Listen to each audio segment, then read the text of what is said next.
I remember the day I entered St. Mary's like it was yesterday. The air in the hospital was thick with an odd sense of foreboding, the kind of weight that presses down on your chest the moment you step through the door. I wasn't a patient. I wasn't even a nurse. I had come in as a part of a cleaning crew, the kind of job you take when you're scraping by, doing everything you can to survive. But what I didn't know was that St. Mary's wasn't just a hospital. It was a place where whispers lingered in every hallway, where things moved when they shouldn't, and where the doctors and nurses never stayed long enough to talk about the things they saw. I had been assigned to the basement that day. I don't know if you've ever been to a hospital basement, but it's nothing like the rest of the building. It smells musty, the lights flicker, and the sound of distant machinery humming gives everything a surreal edge.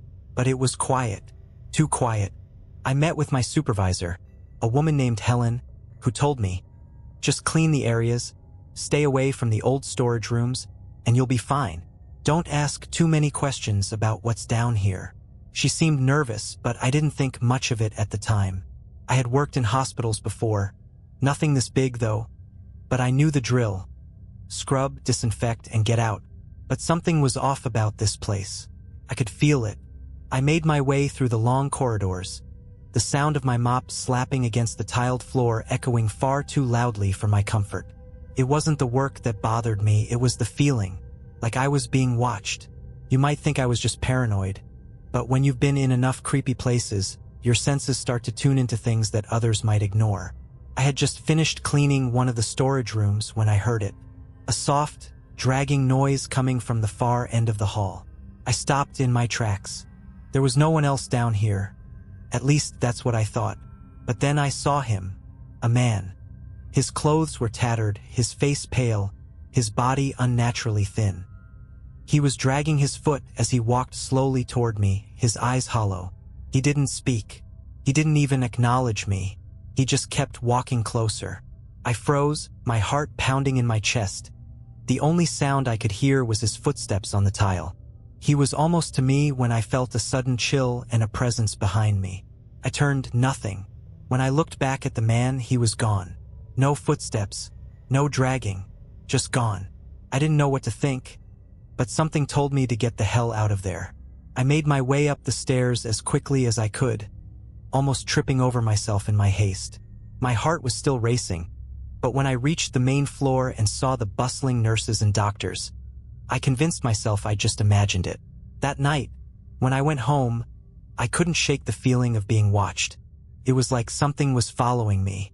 Every little noise, every creak of the floorboards, sent me into a panic. But I didn't think too much about it. I had survived much worse in my life.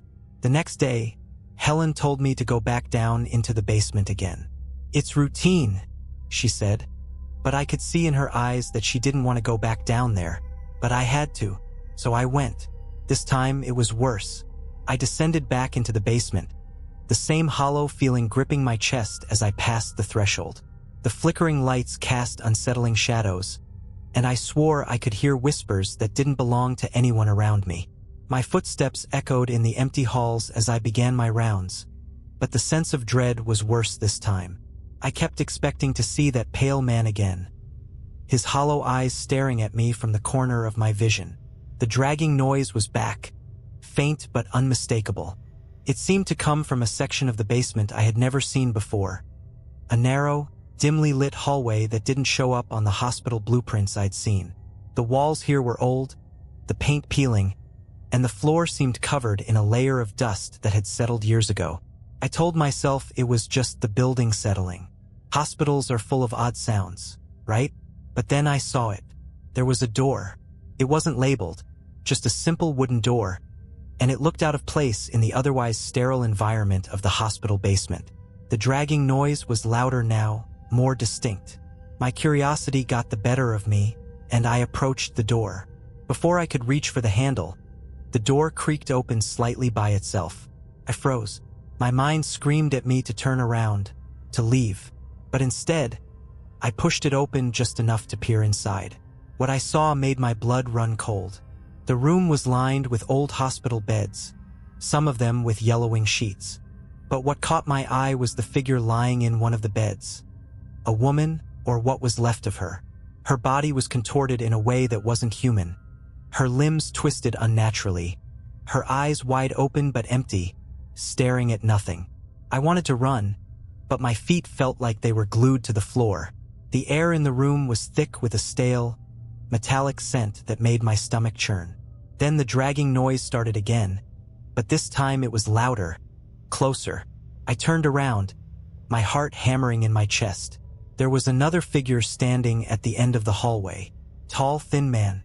His clothes were torn, his face obscured by long, matted hair.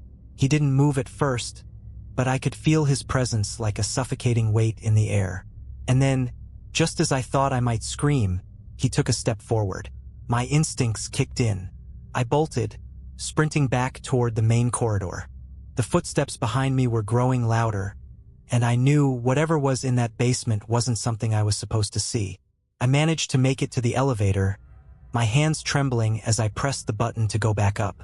When the doors finally opened, I stumbled inside, barely able to catch my breath. I glanced back toward the basement door, but it was already closed. But the fear didn't subside. It was only the beginning. The elevator ride felt like an eternity. I pressed the button for the main floor over and over, my fingers shaking, hoping that I wasn't about to die in that cramped metal box. When the doors finally opened, I was almost relieved, But as I stepped out into the sterile, fluorescent-lit hall, it felt different, like I hadn't left the basement at all. I went straight to the nurse's station, trying to act normal, but my mind was racing. I needed answers. What were those things down there? Who were those people in the twisted beds? I couldn't stop picturing that woman's contorted body, her lifeless eyes staring at me from the darkness. But when I spoke to the nurse at the desk, she gave me nothing but a cold stare. "You're supposed to be cleaning, not wandering around," she said with an edge of irritation. Her voice was clipped, robotic almost. Felt wrong. "Yeah, I just had a question about the basement. There's a section I didn't know existed," I stammered, trying to sound casual. Her eyes narrowed, and she glanced at the hallway like she was expecting someone. "The basement's off limits. Don't go back there. Ever." Her response was so forceful, I knew she wasn't talking about safety protocols. She was scared. I didn't push it further, but I made a mental note to look into it later. The rest of the day was a blur. I went through the motions of cleaning, but my mind never left that basement. Something told me I hadn't seen the last of whatever was down there, and I wasn't going to let it go. I needed to understand what was happening in that place. That night, I decided to return. I don't know what drove me to go back. Maybe it was fear. Maybe it was curiosity. Either way, there was no stopping me. I didn't want to, but I had to know. I snuck in after hours when the building was mostly empty. I was careful to avoid the main corridors, using the back stairwells to make my way down to the basement. The air was colder now, and the fluorescent lights buzzed overhead like they were alive. I felt the weight of something watching me again. I made my way to the same door I had seen before, but when I reached it, it was open. The hallway stretched before me, just like I remembered. But now, there were more sounds, whispers, faint groaning, the shuffle of something dragging across the floor. I was drawn to it, unable to turn back. I walked toward the far end of the hallway, my heart pounding in my chest, the sounds growing louder with every step. Then I saw them, the figures from before. But this time, they weren't standing in the distance. They were right there, in front of me, their bodies half hidden in the shadows. I didn't dare get closer. Something told me they weren't human, at least not anymore. One of them moved toward me, its limbs jerking unnaturally as it dragged itself forward. Its mouth opened, but no words came out, just a low, guttural sound, like it was struggling to speak. Its eyes were empty, hollow, but they locked onto mine with an intensity that chilled me to the bone. I turned to run, but I stumbled back into a wall. My breath caught in my throat. The other figures were closing in on me now, moving faster than they had before. Suddenly, I heard a voice, clear, sharp, coming from behind me. "Leave now." It was Helen. She appeared out of nowhere, her face pale, her eyes wide with fear. She grabbed my arm, pulling me away from the things in the shadows, and yanked me down the hallway. "We don't talk about them," she whispered as we ran. "We don't talk about anything that happens down here." Helen pulled me through the maze of hallways, her grip tight on my arm, dragging me faster than I thought possible. The sounds behind us, scraping, dragging, soft whispers, grew more frantic the further we ran, but she didn't look back. She kept her eyes locked ahead, like she knew exactly where she was going. We reached an elevator, and Helen hit the button so hard I thought the panel might crack. The doors opened, and we both rushed inside, but the elevator didn't move. It was stuck, and the walls felt like they were closing in. The oppressive silence made my heartbeat feel loud enough to drown out the distant groans echoing through the building. "What's going on? What are those things?" I gasped, finally finding my voice. Helen didn't answer right away.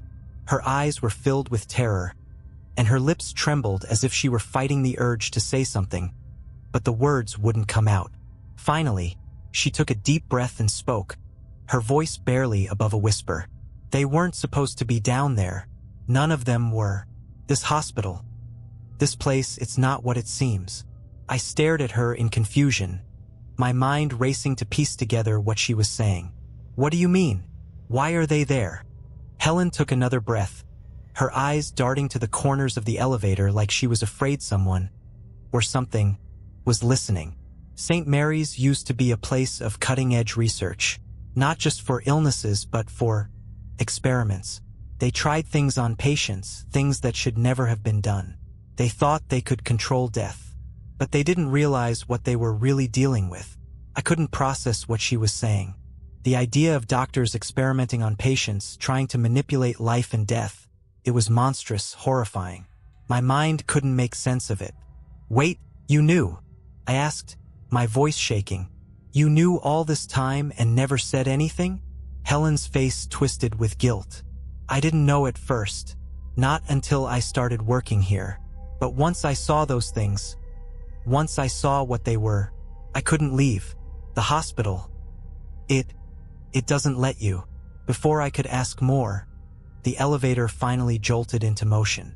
The lights flickered, and the air seemed to thicken with a cold, suffocating pressure. When the doors opened, we stepped out onto a floor I'd never seen before. It was darker than the others, the lights dim and flickering like they were on their last legs. "This floor, it's the last one," Helen said, her voice hollow. "The final experiment." I was about to ask what she meant when I heard it. A low, guttural growl. A figure stepped out from the shadows. A tall man, dressed in a worn, blood-stained hospital gown. His eyes vacant but somehow full of malice. His skin was pale, stretched tight across his bones, and his mouth hung open, revealing rows of yellow, sharp teeth. Helen's grip on me tightened as she pulled me back, trying to shield me from the creature. "Don't look at it. Don't look at any of them. If you look at them too long, you become one of them." My heart raced, and I was frozen in place, unable to look away as the thing began to shuffle toward us. Its movements were jerky, unnatural, like it was fighting against its own body. But there was something terrifying in its gaze, a recognition in its hollow eyes that sent a chill down my spine. I felt the air shift, another presence. Suddenly, a second figure appeared behind the first, and then another, and then more. They were coming from all directions now, creeping out of the dark corners, dragging their feet across the floor, their eyes locked onto us with hungry intent. "Run!" Helen screamed. "Run now!" We didn't need to be told twice. I turned and bolted, but the moment I moved, I felt the weight of the room closing in around me. The walls seemed to pulse with an unholy rhythm, like the building itself was alive, feeding off our fear. We ran down narrow hallways, around corners, and up flights of stairs, but no matter how fast we moved, I could feel them behind us. The creatures were always just a step away, their raspy breaths filling the space around me. Finally, we burst into a small room at the far end of the hospital, and Helen slammed the door shut behind us, locking it with trembling hands. I could hear the scratching and clawing on the other side of the door, but for a moment, there was silence. Helen collapsed to the floor, gasping for breath. "This is where they keep the truth," she whispered, her eyes wide with terror. "They want us to forget. They want us to believe that nothing happened, that we're safe. But we're not. No one is." Who are they?" I asked, my voice barely a whisper. Helen looked up at me, her eyes filled with an unbearable sadness.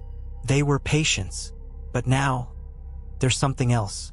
Something made by the doctors. They keep coming back, because they're not really dead." The room was suffocating, the air thick with the smell of dampness and decay.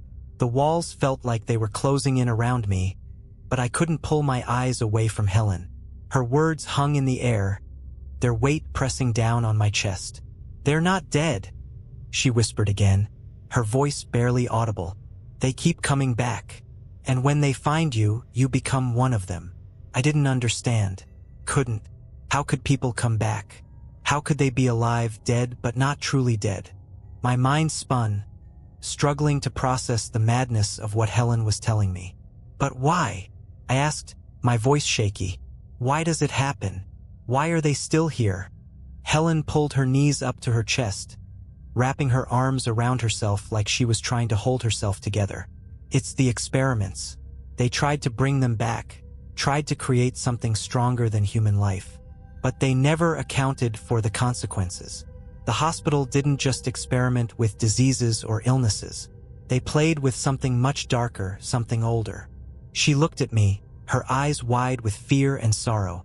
"They used the bodies of the dead to test their theories. They didn't want to just cure disease or extend life. They wanted to control death itself. But in doing so, they made something worse." I felt my stomach turn, nausea rising in me as I imagined the horrors Helen was describing. These weren't just failed experiments. These were lives, real people, twisted into things that shouldn't exist. I opened my mouth to say something, but then I heard it. The low, scraping noise, the unmistakable shuffle of dragging feet. I turned, my body stiff with terror.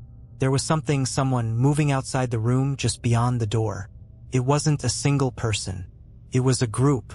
Their groans and whispers seeped through the walls, reaching into my bones, filling the air with their hunger. I froze, my heart hammered in my chest. I knew they had found us.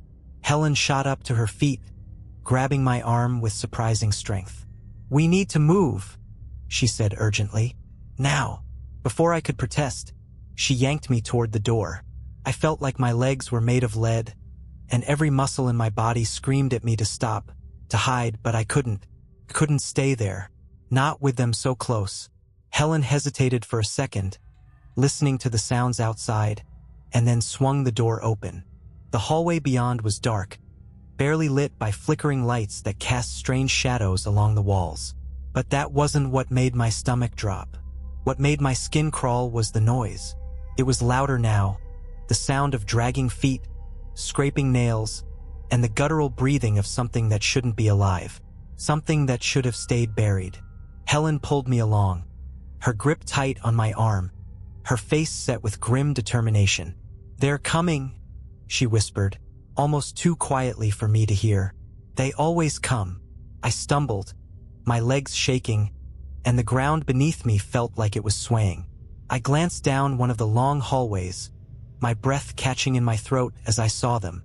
The figures, twisted, contorted, their bodies barely holding together, were slowly shuffling toward us. Their faces were blank slates. No emotion, no humanity, just empty eyes and half-open mouths. But I knew that if one of them got close enough, I wouldn't just die. I'd become one of them, puppet, a thing. "We need to get to the stairs," Helen urged, her voice urgent. "They can't follow us there. We can get to the roof." I didn't question her. I didn't have the luxury to. We ran. The hospital seemed endless. Each hallway looked the same, each corner a mirror of the last. But the creatures were always there, getting closer, closing in. I could hear them now, behind us, right on our heels, but every time I looked back, there was nothing but darkness. And then the door to the stairwell. We made it, but the moment we stepped inside, I knew something was wrong. The stairs didn't stop. Helen took a breath and glanced at me. It's too late. They've sealed us in. I felt the walls closing in again. This wasn't just a hospital. It wasn't just a building anymore. It was alive. It was alive, and it was keeping us here. As we ascended the stairs, the weight of the silence grew unbearable. The further we went up, the more distorted the air became. It felt like the walls themselves were pressing against us, trying to crush us into oblivion.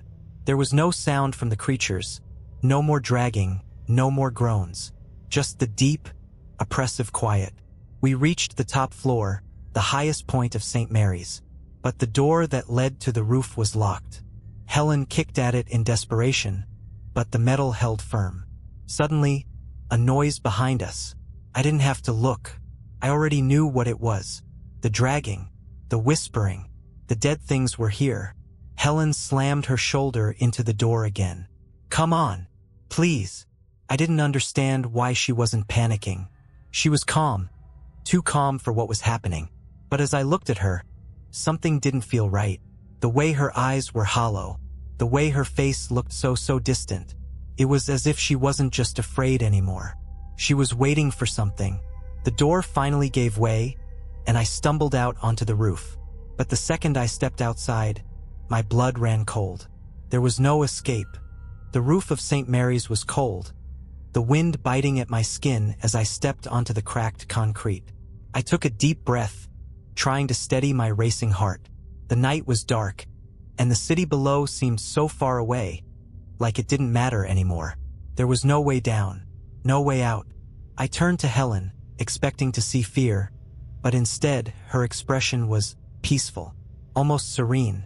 Her eyes stared at me with an empty calmness, her lips curling into a faint smile. The same smile she had when she spoke of the experiments, when she talked about the hospital's dark history. Helen, what's going on? I asked, my voice trembling. We have to get out of here. We can still. But before I could finish, she interrupted, her voice low and detached. It's already too late. Confusion flooded my mind. What do you mean? What's too late? Helen stepped closer to me, her movements slow, deliberate. The air around us felt heavy, like it was suffocating us both. You should never have come here, she whispered. Once they find you, once they know, you can't leave.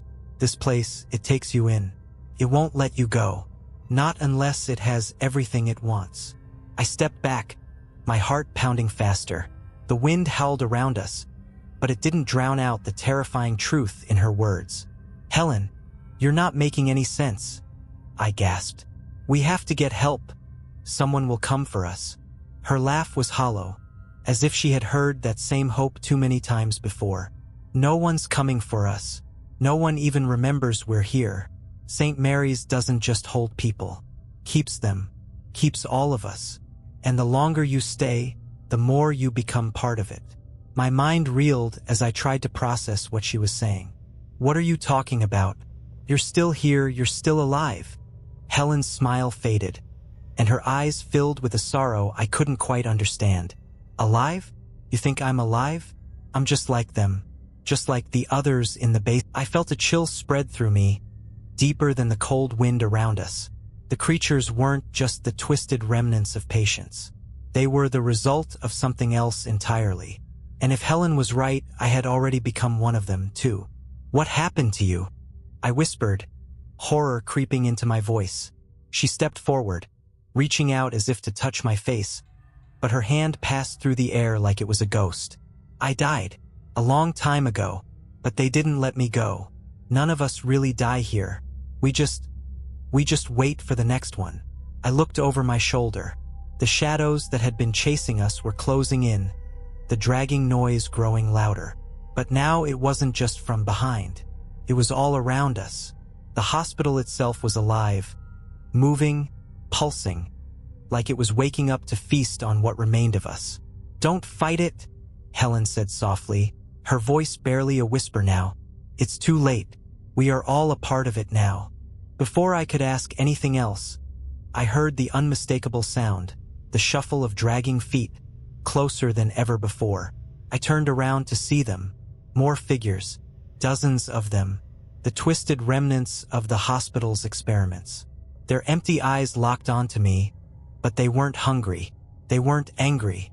They were waiting for me to join them. I wanted to scream, to run, but there was nowhere left to go. The roof had no escape. The building's walls were closing in, suffocating me in the quiet darkness. The figures slowly approached, their bodies creaking with every step. And then the worst thing happened. I didn't fight them. I didn't scream. I stood there, frozen, as their cold hands reached for me, pulling me into the fold of the hospital, into the depths of St. Mary's, where I would join them forever. I felt my body grow cold, my skin numb as the darkness overtook me. I wasn't dead, but I wasn't alive either. I was something else now, something not quite human. The hospital's walls embraced me, and in that final moment, I understood. St. Mary's didn't just house the dead, consumed them, and now it had claimed me too.